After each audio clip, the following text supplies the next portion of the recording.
Kota Serang adalah daerah otonom hasil pemekaran dari Kabupaten Serang. Pembentukan Kota Serang tertera pada Undang-Undang Nomor 23 Tahun 2000 tentang Pembentukan Provinsi Banten yang menetapkan Serang sebagai ibu kota bagi Provinsi Banten. Kemudian, Kota Serang resmi dibentuk melalui Undang-Undang Nomor 32 Tahun 2007 tentang Pembentukan Kota Serang di Provinsi Banten. Kota Serang terdiri dari 6 kecamatan, yaitu Kecamatan Curug, Walantaka, Cipocok Jaya, Serang, Taktakan, dan Kasemen. Kota Serang memiliki luas wilayah 266,7 km persegi. Banyak kearifan lokal yang terdapat di Kota Serang. Salah satunya yaitu Petan Wewe yang berasal dari Kampung Prisen, Desa Kiara, Kecamatan Walantaka, Kota Serang. Sejarah Petan Wewe. Petan Wewe berasal dari bahasa Jawa Serang yaitu petaan, yang artinya ciptaan, menyerupai, atau seperti.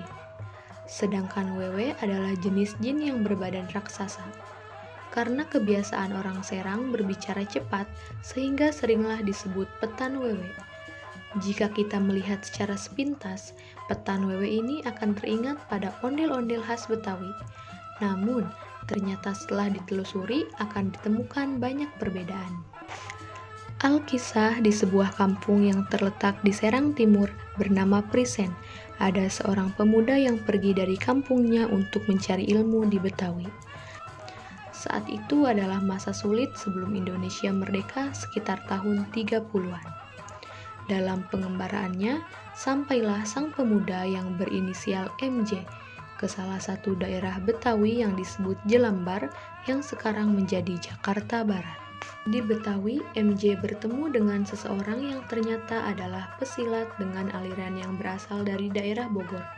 Sampai suatu ketika ia berhasil mempelajari silat tersebut, maka perlu memenuhi satu persyaratan untuk menjadi pendekar atau guru silat.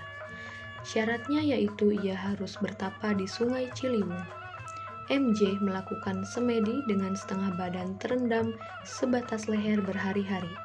Sampai 40 hari bertapa, ia tidak makan dan minum. Tiba-tiba ia merasakan ada sesuatu di kakinya. Karena penasaran, ia membuka mata dan melihat ternyata ada 2 kepala raksasa. Setelah ia mendapatkan tanda kelulusan, ia tidak langsung membuka perguruan, tetapi membaktikan dirinya untuk bangsa dan negara pasca kemerdekaan. Kepala raksasa itu masih tersimpan di rumahnya. Kemudian, ia memutuskan kembali ke tanah kelahirannya di Prisen dan mendirikan perguruan silat. Kesaktiannya sebagai sang pendekar menarik minat banyak orang. Muridnya tidak hanya dari daerah sekitar, bahkan ada juga yang dari Palembang dan luar Jawa lainnya. Setelah adanya perguruan silat, akhirnya kedua kepala raksasa itu dijadikan hiburan dengan tetap mempertahankan pencak silat. Pelestarian Petan Wewe. Saat ini, Petan Wewe tidak hanya sebagai alat yang beraroma magis, melainkan juga untuk menolong apabila ada masyarakat yang tidak mampu tetapi ingin nanggap, maka ini bisa digunakan untuk hiburan. Petan Wewe itu memiliki nama masing-masing, yang laki-laki bernama Abdul Wahab dan perempuan bernama Fatimah. Tradisi Petan Wewe ini biasa diadakan dalam acara pernikahan, mengarak pengantin, budak sunat, memperingati HUT RI, atau menyambut tamu agung seperti bupati, camat, dan sebagainya. Sebelum mengadakan perhelatan akbar, maka para pemain akan melakukan ritual, seperti membaca Al-Fatihah sampai Al-Falaq berulang-ulang. Dilengkapi pula dengan sesajen kemenyan, sajian kue 7 rupa seperti botok, jejorong, dan sebagainya. Ada pula musik kendang dan trompet. Pertunjukan ini tidak dilengkapi dengan sinden. Jika sekarang ada, itu hanya tambahan untuk hiburan. Meski Petan Wewe ini tak sepopuler ondel-ondel Betawi, namun sekuat tenaga masyarakat Prisen melestarikan dan merawat Petan Wewe.